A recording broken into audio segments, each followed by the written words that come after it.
Western Mass News is your school authority. Good Wednesday evening, everyone, and welcome to Western Mass News at 6. I'm Chris Pisano. And I'm Beth Ward. With the new school year beginning, a large majority starting next week around Western Mass, all eyes will be on coronavirus case numbers. Western Mass News reporter Sarah Granelli joins us live with more on how students and teachers may have to adjust their fall plans based on their town's COVID status. Sarah? Beth, Chris, this is all based off of the COVID-19 Risk Map that the state set up. The state advises if a school district is in the red on the map, that school to be fully remote. Many students in Massachusetts are grabbing their backpacks and getting ready for a new type of learning during the COVID-19 pandemic, a hybrid model in many Western Mass communities where 2 days a week kids are physically in the classroom, the other days will be remote. In a coronavirus briefing on Wednesday, Governor Charlie Baker says the state is keeping a close eye on what happens as schools open. Trying to get through the school reopening and the college return, okay? I mean, these are both really big and really important deals here in Massachusetts. They're hugely important for kids and for families and for educators. Western Mass News spoke on the phone with a member of the Department of Elementary and Secondary Education's COVID-19 Task Force, Robert Bardwell. He says a lot of thought was put into planning the upcoming school year to keep everyone safe. The more cases there are in a community, the more concern is that could be in the schools based on your students and your staff. DESE recommends that if a town or city turns red on the COVID-19 risk map, that school districts should be remote. This is a list of some districts in Western Mass that are using a hybrid model, including Amherst, Granby, and Southampton. Bardwell is also the executive director of the Massachusetts School Counselors Association.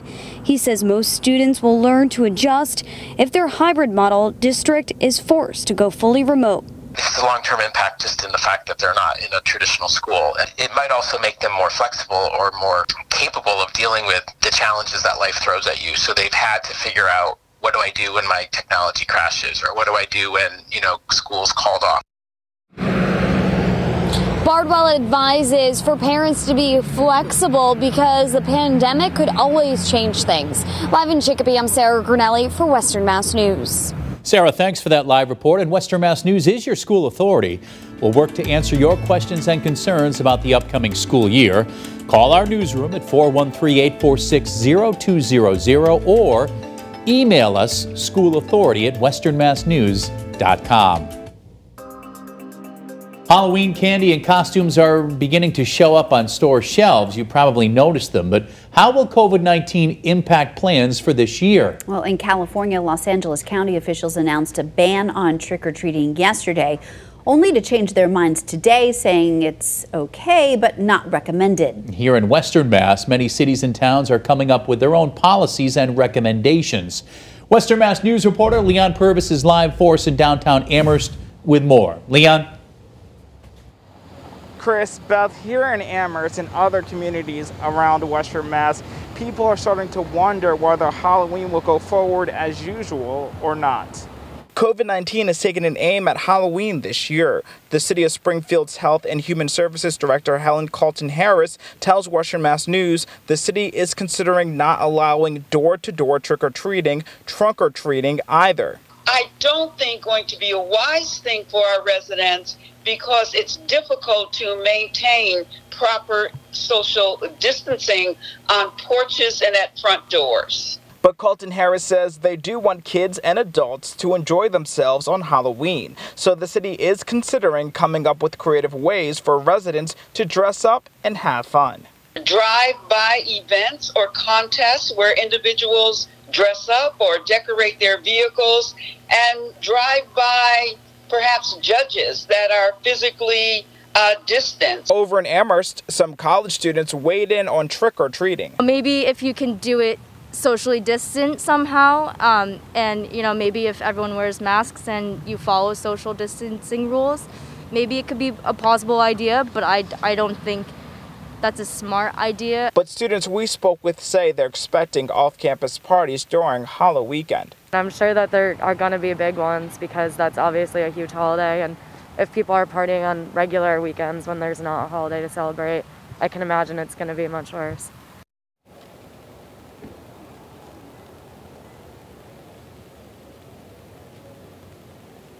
We reached out to other communities about their Halloween plans. South Hadley is advising residents to use common sense. Meanwhile, the city of Springfield plans to come out with their policies in the next week or so. Live in Amherst, Leon Purvis, Western Mass News.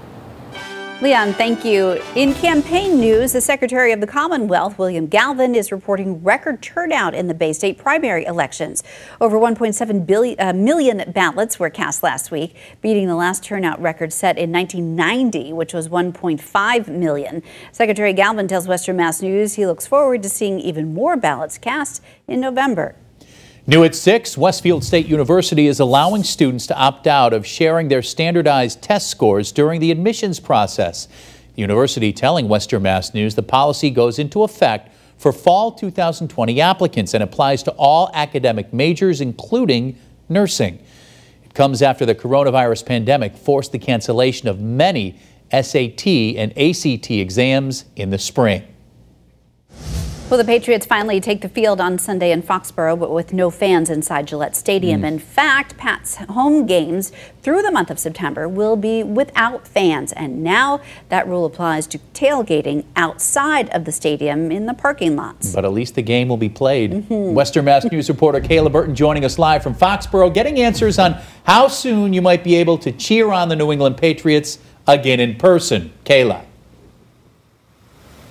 Well, Chris and Beth, the organization originally working to try and give some of the fans a green light to at least tailgate right here outside of Gillette Stadium for the home games. However, because of this coronavirus pandemic, they say it's just not possible. It's not safe, and it won't be possible at least for the first 2 home games here for the New England Patriots. Now, this decision comes following state guidelines in an attempt to keep everyone safe and COVID-19 free amid the pandemic. The limitation on tailgating is part of the restrictions that fall under Phase 3 of the state's reopening plan. Now, that restriction applies to Sunday's home opener against Miami, as well as the September 27th game against the Las Vegas Raiders. Western Mass News speaking to some local fans in the area, asking for their thoughts about this decision. Christopher Kane says while it's not the news he really wants to hear, he believes it will be worth it in the long run. I think it's good that there's no tailgating and all that, because we just keep staying in our own bubbles, then we're going to have it sooner. So we all just follow the rules, wear a mask, social distance, and we're going to have fans in the football stadiums even sooner rather than tailgating with everyone. So it's kind of good for the long run. While the Patriots will not be hosting fans at Gillette Stadium throughout this month, other teams are hosting fans right away, including the Chiefs, Cowboys, Broncos, Bengals, Browns, Dolphins, and more. The Patriots, however, will host 2 games in October on the 11th and then the 25th. Now, whether or not fans will be back inside has not yet been announced. Now, another thing the Patriots did know is that Patriots Place right here behind me, businesses will be open, including restaurants on game day. So fans are allowed to be in that area come game day which is this Sunday. Can you believe that? Coming up later on Western Mass News at 6. Later tonight, I'll tell you how this decision not only affects local fans, but also the team itself. We spoke with some of the players, so you'll be able to hear their reactions as well. For now, live in Foxborough, Kayla Burton, Western Mass News. Kayla, thank you for that live report. And for more coverage on the coronavirus emergency as it continues to develop, you can log on to our free Western Mass News streaming app. We do have quite a few clouds around this evening, but we're also getting a few breaks of sunshine out there on the horizon as we start to get closer to sunset, which is not far after 7 p.m. 79 degrees currently. Dew points have climbed back to the middle 60s and wind is calm. So you are feeling the mugginess out there tonight, and you're going to continue to feel it through tomorrow. Lots of 70s right now. Amherst is still at 80, but I expect that temperature to drop pretty quickly. And dew points are on the higher side now, and it looks like we could see dew points widespread in the 70s by this time tomorrow. Plus, we'll be dealing with some rain, but it looks like through the rest of the evening we will stay rain-free, just a lot of clouds in place. Some showers down across the south shore of Connecticut. We'll be watching a few of those that may come through overnight tonight, but throughout the rest of the evening, temperatures dropping back through the 70s.